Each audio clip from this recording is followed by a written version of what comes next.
Breaking news చూస్తున్నాం. AP CM Chandrababu కాసేపట్లో ఎన్టీఆర్ భవన్ కు వెళ్లనున్నారు. ఈ నేపథ్యంలో తెలంగాణ టీడీపీ నేతలు భారీ ర్యాలీతో చంద్రబాబుకు స్వాగతం పలకనున్నారు. 4వసారి సీఎంగా బాధ్యతలు చేపట్టిన తర్వాత చంద్రబాబు తొలిసారి ఎన్టీఆర్ భవన్ కు వెళ్లనున్నారు. ఈ సందర్భంగా చంద్రబాబు తెలంగాణ టీడీపీ నేతలతో సమావేశం కానున్నారు. తెలంగాణలోని పార్టీ బలోపేతంపై నేతలకు చంద్రబాబు దిశానిర్దేశం చేయనున్నారు.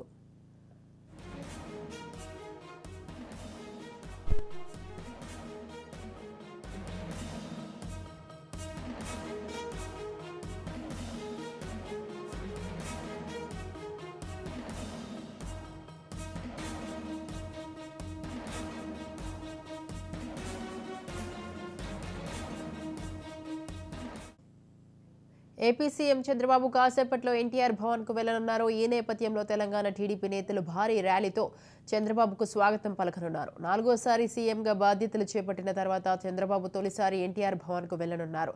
ఈ సందర్భంగా చంద్రబాబు తెలంగాణ టీడీపీ నేతలతో సమావేశం కానున్నారు. తెలంగాణలోనూ పార్టీ బలోపేతంపై నేతలకు చంద్రబాబు దిశానిర్దేశం చేయనున్నారు.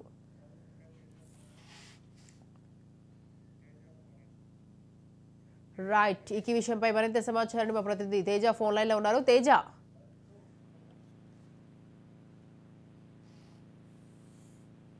చంద్రబాబు నాయుడు అయితే చంద్రబాబు నాయుడుకి ఇవాళ ఎన్టీఆర్ ట్రస్ట్ భవన్ కు మరి కాసేపట్లో చేరుకున్నట్టుగానే మనం చెప్పాలి. ఎందుకంటే భారీ ర్యాలీతో కూడా ఆయన నివాసం జూబ్లీ హిల్స్ లో ఉన్నటువంటి చంద్రబాబు నివాసం నుంచి ఆయన ఎన్టీఆర్ ట్రస్ట్ భవన్ కు చేరుకోబోతున్నారు. అయితే భారీ ర్యాలీ దిశగా కూడా అంటే ఇటు తెలంగాణ రాష్ట్ర నలుమూలల నుంచి కూడా ఇటు తెలంగాణ పార్టీ టీడీపీ శ్రేణులు అయితే మొత్తం హైదరాబాద్ చేరుకున్నటువంటి పరిస్థితి. వారంతా కూడా బాబుకి ఘన స్వాగతం పలుకుతూ భారీ ర్యాలీతో కూడా ఆయన్ను అంటే ఏపీ సీఎం చంద్రబాబుకి స్వాగతం పలుకుతున్నటువంటి పరిస్థితి. సో మొత్తంగా చూస్తే మాత్రం మరి కాసేపట్లో ఎన్టీఆర్ ట్రస్ట్ భవన్ కి అయితే ఏపీ సీఎం చంద్రబాబు చేరుకోనున్నారు. ఆయన ముఖ్యమంత్రిగా అయిన తర్వాత ప్రమాణ స్వీకారం చేసి 4వసారి ముఖ్యమంత్రిగా ప్రమాణ స్వీకారం చేసిన తర్వాత ఆయన తొలిసారిగా కూడా ఎన్టీఆర్ ట్రస్ట్ భవన్ చేరుకుంటున్నటువంటి పరిస్థితి.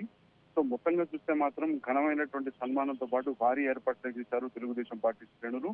సో మొత్తంగా చూసినట్లయితే మాత్రం ఈ రోజు ఆయన ఆత్మీయ సమ్మేళనంలో పాల్గొంటారు. అదేవిధంగా ఈ తెలంగాణ పార్టీని ఉద్దేశించి తెలంగాణ క్యాడర్ ను ఉద్దేశించి కూడా ఆయన ఒక ప్రసంగించేటువంటి పరిస్థితి కనిపిస్తుంది. సో పూర్తి స్థాయిలో తెలంగాణలో పార్టీని ఏ విధంగా బలోపేతం చేయాలి, ఎలాంటి వైఖరితో ముందుకు వెళ్ళాలి, ఏ విధమైనటువంటి విధి విధానాలతో ముందుకు వెళ్ళాలనే అంశాలపైన పార్టీ బలోపేతం పైన కూడా ఒక పూర్తి స్థాయిలో ఒక పార్టీ శ్రేణులకైతే దిశానిర్దేశం చేయబోతున్నట్లుగానే మనం చెప్పాలి. Teja, thanks for the details.